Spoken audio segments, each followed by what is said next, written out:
মানব সভ্যতার উন্নতির সাথে সাথে সময় নির্ধারণের জন্য বিভিন্ন ধরনের পদ্ধতি ব্যবহার করা হয়েছে।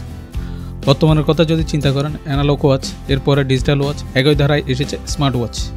এই মুহূর্তে আমার কাছে যে ওয়াচটি রয়েছে এটি একটি বাইনারি ওয়াচ। এটির মাধ্যমে টাইম, ডেট, ডে এই তিনটি দেখতে পারবেন।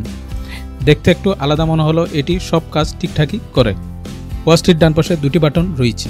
এই বাটনগুলোর মাধ্যমে টাইম, ডেট এবং অন্যান্য মোডগুলো সিলেক্ট করতে পারবেন। ওয়াচটির মেইন বোর্ডে মেটালের তৈরি, যা দেখতে বেশ শক্তপোক্তই মনে হয়। এছাড়াও স্ট্র্যাপগুলো ব্ল্যাক কালারের এবং প্লাস্টিকের তৈরি। এবার আসা যাক সবচাইতে গুরুত্বপূর্ণ বিষয়ে, এটি কিভাবে কাজ করে। নিচের দিকে লক্ষ্য করলে দেখতে পাবেন সেট নামে একটি বাটন রয়েছে। এটিকে ক্লিক করলে দেখতে পাচ্ছেন পিএম মোডে ব্লু কালার লাইটটি জ্বলছে। এই পিএম মোডটির পাশাপাশি আরও 3টি মোড রয়েছে। সেট বাটনটি আবার ক্লিক করলে দেখতে পাবেন লাইটটি ডেটে চলে এসেছে। এই মোডের মাধ্যমে আপনি তারিখ নির্ধারণ করতে পারবেন। আবার যদি ক্লিক করেন তবে এটি উইক মোডে চলে যাবে। এর মাধ্যমে আপনি দিন ঠিক করে দিতে পারবেন। শনি, রবি, সোম, মঙ্গল, বুধ, বৃহস্পতি, শুক্র কোন দিন তা সেট করতে পারবেন। এরপর আসবে পিএম মোডটি। এর মাধ্যমে আপনাকে টাইম সেট করতে হবে। তো এই মুহূর্তে আমরা একটি টাইম সেট করব। উদাহরণস্বরূপ একটি সময় নিয়ে নিচ্ছে 8টা 48 মিনিট। প্রথমে যদি খেয়াল করেন তবে দেখতে পাবেন লেফট সাইডে কিছু ব্লু কালারের ডিজিট রয়েছে। সেখানে 1, 2, 3, 4, 5, 6, 7, 8, 9, 10, 11, 12 পর্যন্ত রয়েছে। এই ডিজিটগুলোর মাধ্যমে ঘন্টাকে ইন্ডিকেট করা হয়। আর ঘড়িটি যেহেতু 12 আওয়ার টাইম ফরম্যাটে তৈরি করা হয়েছে, তাই এখানে 1 থেকে 12 পর্যন্ত দেখানো হয়েছে। এরপর মধ্যভাগে গ্রিন কালারে প্রতি 5 মিনিটের ব্যবধানকে দেখানো হয়েছে, তাই এখানে 5 থেকে 55 পর্যন্ত শো করা হয়েছে। এবং সর্বশেষে যেই 4টি ঘর রয়েছে সেটিতে প্রতিটি মিনিট প্রেজেন্ট করা হয়েছে। এবার আসা যাক সময় নির্ধারণ, অর্থাৎ 8টা 48 মিনিট। প্রথমে সেট বাটনটিতে ক্লিক করুন। কোন মোডটিতে আছে তা দেখতে হবে। আমার এখানে পিএম সিলেক্ট করা আছে। আপনার ক্ষেত্রে অন্য কোনো মোড সিলেক্ট করা থাকতে পারে, সেক্ষেত্রে এটিকে পিএমে নিয়ে আসুন। এবার সেট বাটনটি ক্লিক করলে দেখতে পাবেন লেফট সাইডে কিছু এলইডি ব্লিঙ্ক করছে। এই জায়গায় 8টি এলইডি সিলেক্ট করতে হবে 8 ঘন্টার জন্য।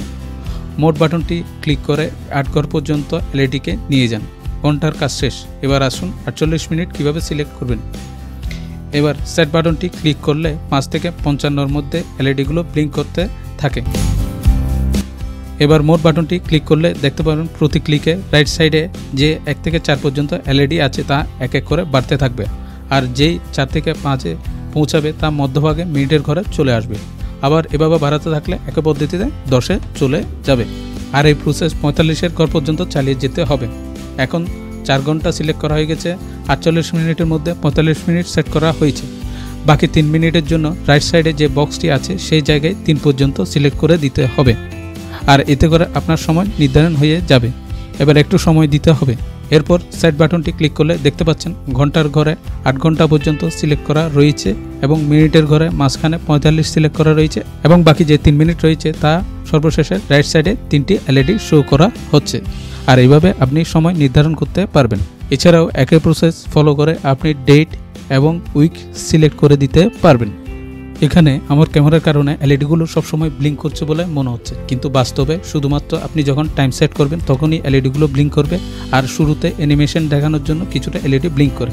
বাকি টাইম দেখানোর সময় এলইডিগুলো ঠিকঠাক জ্বলে, এক্ষেত্রে কোনো প্রবলেম দেখতে পাবেন না।